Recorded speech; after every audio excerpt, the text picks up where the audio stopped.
Hello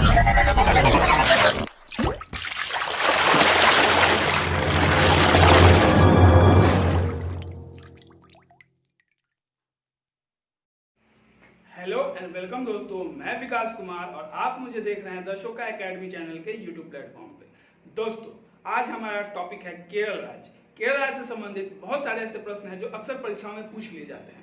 Kerala राज्य से संबंधित ऐसे सभी प्रश्न जो परीक्षाओं में पूछे जाते हैं या पूछे जाने की संभावनाएं हैं, वो सब के सब हम इस वीडियो में करेंगे। तो चलिए शुरू करते हैं दोस्तों। केरल राज्य, केरल राज्य के बारे में आज हम पढ़ाने वाले हैं दोस्तों। केरल राज्य के बहुत सारे महत्वपूर्ण टॉपिक्स के बारे में। तो केरल राज्य बहुत ही इंपॉर्टेंट राज्य है हमारे भारत में, ये बहुत सारे क्षेत्रों में अग्रगण्य है। तो चलिए शुरू करते हैं। केरल राज्य से संबंधित मैं दावा करता हूं, यदि आप मेरा ये वीडियो देख लेते हैं तो आपका ये बहुत ही एक अच्छा वीडियो सिद्ध होगा दोस्तों, क्योंकि इससे संबंधित जो भी परीक्षाओं में प्रश्न पूछे जाते हैं, उम्मीद करता हूं, दावा करता हूं कि आपका नहीं छूटेगा दोस्तों। तो चलिए शुरू करते हैं केरल राज्य के बारे में। केरल राज्य, जो केरल नाम देख रहे हैं, ये केरल 3 क्षेत्रों से मिलकर बना हुआ है दोस्तों। त्रावणकोर, कोचीन और मालाबार। त्रावणकोर, कोचीन और मालाबार से मिलकर ये केरल राज्य का गठन हुआ है दोस्तों। केरल राज्य का गठन 1 नवंबर 1956 ईस्वी को हुई है दोस्तों, और इसका पुराना नाम त्रावणकोर है। केरल राज्य को पहले त्रावणकोर नाम से जाना जाता था दोस्तों। केरल राज्य बहुत ही फेमस राज्य है। आप देख सकते हैं केरल राज्य का गठन, जैसे मैंने बताया, 1 नवंबर 1956 को होता है, और इसमें कुल जिलों की संख्या 14 है। कितने जिले हैं? कुल 14 जिले हैं दोस्तों ये। और यहाँ के जो सीएम हैं पी विजयन साहब यहाँ के सीएम हैं, और वो सीपीआईएम पार्टी से संबंधित है। तो ये भी प्रश्न यदि आप करंट अफेयर्स के दृष्टिकोण से देखें तो इंपॉर्टेंट है। ये भी प्रश्न पूछ लिया जाता है। यहाँ पे जो गवर्नर है अभी वर्तमान में, आरिफ मोहम्मद साहब है, ये भी करंट अफेयर के दृष्टिकोण से महत्वपूर्ण क्वेश्चन है। यहाँ पे हाई कोर्ट जो है दोस्तों कोची में है।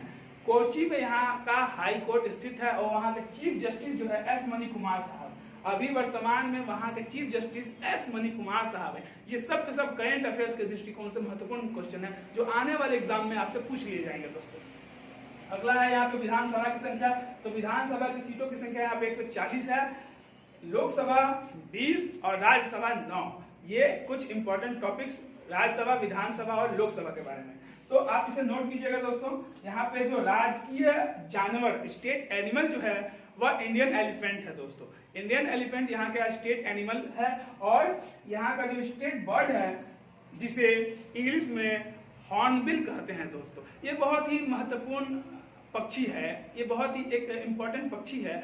ये, इसके बारे में सब कोई नहीं जानता है दोस्तों। आप तो याद तो कर लेते हैं कि ग्रेट हॉर्नबिल इसका राजकीय पक्षी है, लेकिन ये होता कैसा है ये आप नहीं समझ पाते हैं। तो चलिए इसके बारे में आपको और कहीं नहीं मिलेगा, मेरे ही वीडियो में मिलेगा। तो चलिए मैं इसके बारे में बताता हूँ। ये ग्रेट हॉर्नबिल क्या है? तो इसका नाम हॉर्नबिल मतलब क्यों पड़ा? हॉर्नबिल का मतलब होता है दोस्तों, हॉर्न का मतलब होता है सिंग, और बिल का मतलब होता है चोंच। तो सिंग और चोंच मतलब उसके अंदर सिंग भी हो और चोंच भी हो। तो चलिए आपको समझाते हैं। ग्रेट हॉर्नबिल एक इंग्लिश शब्द है। इसका जो चोंच होता है दोस्तों, इस तरह नीचे की तरफ मुड़ी हुई होती है, इस तरफ नीचे की तरफ मुड़ी हुई होती है, और इसके चोंच के ऊपरी भाग पे एक उभार होता है। इसके चोंच के ऊपरी भाग पे एक उभार होता है, जिसे हॉर्न आप कह सकते हैं। इसे अंग्रेजों ने हॉर्न नाम दिया, सिंग नाम दिया, और इसलिए इसका नाम हॉर्नबिल पड़ गया।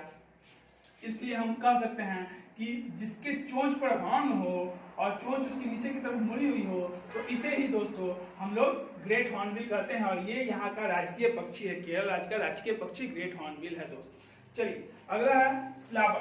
फ्लावर यहाँ का कनिकोना है। दरअसल कनिकोना जो है एक मलयालम शब्द है। मलयालम आप जानते हैं केरल राज्य की राजकीय भाषा है मलयालम। तो मलयालम शब्द में अल्तमास जो फूल है, अल्तमास जो फूल है, उसको हम लोग कनिकोना कहते हैं। इसे गोल्डन शावर के नाम से भी जाना जाता है।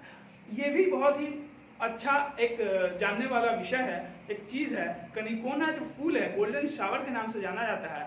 ये अप्रैल और मई के महीनों में यहाँ इस पेड़ पे बहुत सारे फूल लग जाती हैं दोस्तों। तो बहुत सारे फूल लग जाने के कारण अप्रैल के या मई माह में यहाँ पे बहुत सारे फूल लग जाने के कारण वहाँ का लोगों का मान्यता है दोस्तों कि 15 दिन के अंदर यदि फूल लग जाए तो 15 दिन के अंदर वहाँ पे बारिश होगी। तो आप यदि इसको उस रेनफॉल से रिलेट कीजिएगा तो देखिए यहाँ भी फूल लग रहा है अप्रैल या मई माह में, और रेनफॉल जो होता है, रेनफॉल की शुरुआत जून के फर्स्ट वीक में हो जाती है दोस्तों। अरबियन सी से जो हवाएं चलती हैं रेनफॉल कराती हैं तो पहले केरल राज्य में ही कराती हैं। तो केरल राज्य में जून के फर्स्ट वीक में वर्षा होती है दोस्तों, और इसमें फूल भी लगता है अप्रैल या मई माह में। तो अप्रैल या मई माह में फूल लगने के 15 दिन के अंदर ही वर्षा होने की मान्यता है, इसलिए इसे बहुत ही महत्वपूर्ण पौधा फूल माना गया है दोस्तों। केरल राज्य का यह राजकीय फ्लावर है कलिकोना, जो कि मलयालम शब्द है। यहाँ का राजकीय जो वृक्ष है वह क्या है, वह कोकोनट ट्री है। आपने अक्सर फिल्मों में देखा होगा कि कोकोनट ट्री जो है केरल राज्य में बहुतायत मात्रा में पाए जाते हैं। तो कोकोनट ट्री, आपको मैं एक और इम्पोर्टेंट फैक्ट बता देता हूँ, नोट कीजिएगा। कोकोनट ट्री में कोकोनट मिलती हैं और कोकोनट का पैदावार उत्पादन केरल राज्य में 35% होता है। पूरे भारत का 35% कोकोनट का उत्पादन केरल राज्य में ही होता है दोस्तों। अगला मैं आपको बता दूं, यहाँ पे डायनेस्टी, यहाँ पे जो पहले डायनेस्टी थी वो कौन सी डायनेस्टी थी दोस्तों? तो यहाँ पे सबसे पहले चेरा डायनेस्टी, चेरा राजवंश था। वह कब था? आपने यदि इतिहास पढ़ा होगा तो इतिहास में संगम युग जब होता है उससे पूर्व यहाँ पे चेरा डायनेस्टी की स्थापना हो चुकी थी दोस्तों। और उसके बाद टीपू सुल्तान और हैदर अली साहब ने यहाँ पे राज किया है दोस्तों। अब देखिए, यदि सेक्स रेशियो के दृष्टिकोण से देखा जाए तो सेक्स रेशियो इंडिया का हाईएस्ट सेक्स रेशियो यहाँ पे है। 1084 सेक्स रेशियो है, लिंगानुपात है, यानी कि 1000 पुरुष पर 1084 महिलाएं यहाँ पर हैं। गोल्ड कंजर्वेशन की दृष्टि से यदि बात की जाए दोस्तों, तो गोल्ड कंजर्वेशन, पूरे भारत का जो गोल्ड कंजर्व किया जाता है उसका 20% केवल केरल राज्य में गोल्ड कंजर्व होता है दोस्तों। इन सेंस ऑफ करप्शन देखा जाए, यदि करप्शन के मामले में देखा जाए तो ये सेकंड लिस्ट करप्शन स्टेट है, यानी कि सबसे कम के दृष्टिकोण से देखा जाए तो दूसरा नंबर पे सबसे कम यहाँ पे करप्शन होता है, और सबसे पहला जो कम करप्शन होता है वह है हिमाचल प्रदेश। HM और K, यानी HM फर्स्ट नंबर पे यहाँ पे करप्शन सबसे कम है हिमाचल प्रदेश में, और केरल में उसके बाद, यानी सेकेंड लिस्ट करप्शन स्टेट है दोस्तों। रबर का उत्पादन यहाँ का मुख्य उत्पादन है रबर यहाँ पे दोस्तों 91%, भारत का उत्पादन का 91% रबर यहाँ पे होता है दोस्तों। और एक चीज यहाँ पे 100% होता है, जो कि लेमन ग्रास एक होता है। लेमन ग्रास 100% इसमें होता है दोस्तों केरल राज्य में। अगला यहाँ का भाषा, राजकीय भाषा मैंने बता ही दिया, मलयालम इसका राजकीय भाषा है दोस्तों। In sense of alcohol consumption, ये बड़ा ही इंपॉर्टेंट थीम है, ये बड़ा इंपॉर्टेंट क्वेश्चन है। In sense of alcohol consumption दोस्तों, आपने फिल्म में देखा होगा कि पंजाब में अल्कोहल बहुत ही मात्रा में उड़ता। पंजाब, यदि आपने फिल्म देखा है तो उसमें दिखाया गया है कि पंजाब अल्कोहल के मामला में अव्वल है। लेकिन दोस्तों इसका जो सच्चाई है कुछ अलग है। केरल राज्य में अल्कोहल कंजम्पशन सबसे ज्यादा होता है। बदनाम तो पंजाब है, लेकिन केरल राज्य में अल्कोहल कंजम्पशन सबसे ज्यादा होता है। उसके बाद दूसरे नंबर पे पंजाब आता है दोस्तों। तो ये भी इंपॉर्टेंट टॉपिक का पॉइंट है, याद कीजिएगा, नोट कीजिएगा। हाईएस्ट पीक आपको मालूम है अन्नाईमुड़ी अन्नामलाई पहाड़ी पर स्थित, अन्नामलाई के पहाड़ी के श्रृंखलाओं पर स्थित अन्नाईमुड़ी जो यहाँ की चोटी है वो सबसे ऊंची चोटी है, जिसकी ऊंचाई है दोस्तों 2695 मीटर। ये दक्षिण भारत की सबसे ऊंची चोटी मानी जाती है दोस्तों। इंपॉर्टेंट टॉपिक है, परीक्षा में अक्सर पूछ लिया जाता है, नोट कीजिएगा। अगला है इंटरनेशनल एयरपोर्ट। यदि एयरपोर्ट की दृष्टि से बात की जाए तो 4 इंटरनेशनल एयरपोर्ट यहाँ पे हैं, 4। तो 4 में, चारों का नाम मैं आपको बता दूं। एक है कोची को कोचीन के नाम से भी जाना जाता है। कोची, तिरुवनंतपुरम जो कैपिटल है दोस्तों इस राज्य का, कैपिटल तिरुवनंतपुरम, कैनोर और कोझिकोड, कोची और तिरुवनंतपुरम, यहाँ का 4 जगह है जहाँ पे एयरपोर्ट, इंटरनेशनल एयरपोर्ट है दोस्तों। अगला है रिवर की बात करें और रेनफॉल की बात करें। रेनफॉल तो मैंने बता ही दिया कि सबसे पहले रेनफॉल यही आता है भारत में अरेबियन सी से चलकर। और यहाँ की जो रिवर है 44 रिवर्स हैं यहाँ पे। 44 रिवर्स में आप देखें तो मात्र 3 ही रिवर ऐसे हैं जो पूरब की दिशा में भाग करती हैं। तो आप यदि भारत का नक्शा देखेंगे तो यहाँ पे केरल है और ये पूरब है या पश्चिम है। तो पूरब में मात्र 3 ही रिवर नदियां बहती हैं, जाके बंगाल की खाड़ी में गिरती हैं। बाकी 41 रिवर जो होती हैं वह पश्चिम की दिशा में ढलती हैं, जाती हैं दोस्तों। तो पश्चिम की दिशा में 41 रिवर्स बहा करती हैं और पूरब की दिशा में मात्र 3। How many rivers flows to east? 3 मैंने बता दिया, पंबड़, भवानी, कबानी। पंबड़, भवानी, कबानी, ये जो रिवर है, ये जो नदियां हैं, ये पूरब की दिशा में जाती हैं। और जो पश्चिम की दिशा में जाती हैं उसमें कुछ इंपॉर्टेंट रिवर है, पंबा, पेरियार, चालियार, ये जो है कुछ इंपॉर्टेंट रिवर्स है जो पश्चिम की दिशा में जाती हैं। पेरियार बहुत इंपॉर्टेंट नदी है यहाँ की दोस्तों, नोट कीजिएगा। लिटरेसी रेट आप जानते ही हैं, केरल राज्य में लिटरेसी रेट सबसे ज्यादा है 93.91%, 93.91%, यानी भारत की हमारी यदि लिटरेसी रेट की बात की जाए दोस्तों तो 74.04% ही है। भारत का लिटरेसी रेट 74.04% और यहाँ का लिटरेसी रेट 93.91%। आप सोच सकते हैं, क्योंकि यहाँ पे जो है दोस्तों एजुकेशन रिफॉर्म्स बहुत सारे, एजुकेशन रिफॉर्म्स के जो बिल संसद यहाँ के जो विधानसभा में पास हुए हैं, बहुत सारे एजुकेशन रिफॉर्म बिल पास हुए हैं। सबसे ज्यादा एजुकेशन रिफॉर्म बिल यदि पास हुई हैं तो केरल राज्य में ही पास हुई हैं। डैम्स की यदि बात करें दोस्तों तो केरल राज्य में बहुत सारे इंपॉर्टेंट डैम्स हैं, बांध हैं, जिसमें से इडुक्की जो सबसे इंपॉर्टेंट डैम है, इडुक्की जो पेरियार नदी पे है, ये भी क्वेश्चन इंपॉर्टेंट है, परीक्षा में पूछ ली जाती है दोस्तों। इडुक्की जो पेरियार नदी पे है, मलमपुजा, नैयार, मलमपुजा और नैयार ये कुछ इंपॉर्टेंट डैम्स है, यदि पूछ लिए जाए तो आप इसे बता सकते हैं दोस्तों।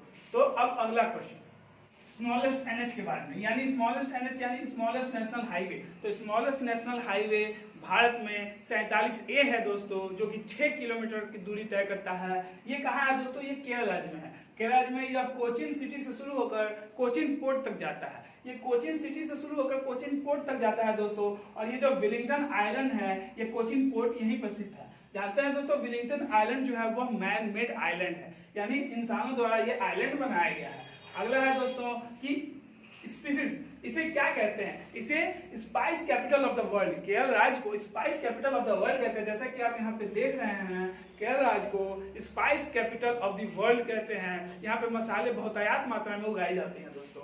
केरल राज्य का जो क्षेत्रफल होता है दोस्तों 38,863 वर्ग किलोमीटर स्क्वायर होता है। केरल राज्य का क्षेत्रफल 38,863 वर्ग किलोमीटर और यहाँ की डेंसिटी पॉपुलेशन जो होती है दोस्तों, घनत्व जो होता है 860 किलोमीटर स्क्वायर, यानी 860 किलोमीटर वर्ग होता है दोस्तों यहाँ की डेंसिटी। अगला क्वेश्चन है दोस्तों, होमलेस स्टेट की दृष्टि से यदि बात की जाए, होमलेस स्टेट की दृष्टि से यदि बात की जाए दोस्तों तो केरल राज्य जो है सबसे कम यानी जीरो होमलेस स्टेट है। यानी कि यहाँ पे ऐसा कोई नहीं है जिसका खुद का अपना घर ना हो, यहाँ पे सबके पास अपना घर है दोस्तों। तो इस तरह से आप देख सकते हैं कि एकदम हर चीज में अव्वल, यानी नॉर्वे की तरह आप इसे देख सकते हैं। ये भारत का नॉर्वे आप समझ सकते हैं इसको। अगला है दोस्तों लाइफ एक्सपेक्टेंसी। लाइफ एक्सपेक्टेंसी की दृष्टि से दोस्तों 77 ईयर्स यहाँ पे लोग जिंदा रहते हैं, औसतन 77 ईयर्स। और यही यदि भारत की बात की जाए दोस्तों तो 69 ईयर्स। तो आप लाइफ एक्सपेक्टेंसी भी देख रहे हैं, यहाँ पे हाईएस्ट है दोस्तों। फेस्टिवल की बात की जाए तो ओनम, विशु, बेटा, अराटू, ओनम, विशु, बेटा, अराटू यहाँ पे मुख्य जो फेस्टिवल है दोस्तों ये मनाई जाती हैं। आप ओनम फेस्टिवल के बारे में जानते होंगे। ये ओनम बहुत ही इंपॉर्टेंट महत्वपूर्ण यहाँ की फेस्टिवल है। ये सितंबर माह में मनाई जाती है दोस्तों। महाबली वहाँ के जो देवता है उनके स्वागत में सितंबर माह में ये फेस्टिवल मनाई जाती है और इसी के उपलक्ष्य में वहाँ पे नौका दौड़ होती है दोस्तों। आपने फिल्मों में देखा होगा नौका दौड़ जो होती है वह केरल राज्य के ओनम त्योहार के अवसर पर ही होती है। अगला सवाल डांस। यहाँ पे मुख्यतः डांस जो है कथकली, मोहिनीअट्टम, थुलाल, थयम। कथकली, मोहिनीअट्टम, थुलाल, थयम यहाँ पे मुख्य डांस है, फेमस डांस है। सबसे इंपॉर्टेंट यही दो प्रश्न परीक्षा में पूछ लिए जाते हैं, लेकिन यदि आप ये भी प्रश्न याद कर ले, ये भी आंसर याद कर ले दोस्तों तो ये भी आपको मिल जाएंगे। तो कथकली और मोहिनीअट्टम इंपॉर्टेंट डांस है। नेशनल पार्क की यदि बात की जाए तो नेशनल पार्क दोस्तों क्या होता है? नेशनल पार्क हर तरह से प्रोहिबिटेड होता है, वहां पे किसी को जाने का अलाउ नहीं होता है। और वहीं एक वाइल्ड लाइफ सेंचुरी होती है, यहाँ मानव गतिविधियां होती हैं, यहाँ पे मानव जाते हैं, घूम सकते हैं, लेकिन नेशनल पार्क में सब तरह से प्रोहिबिटेड होता है, मना होता है। अब नेशनल पार्क की यदि बात की जाए दोस्तों तो यहाँ पे इंपॉर्टेंट नेशनल पार्क जो है Anamudi, Eravikulam, silent valley, Periyar. Anamudi, Eravikulam, silent valley, Periyar यहाँ के नेशनल पार्क है दोस्तों।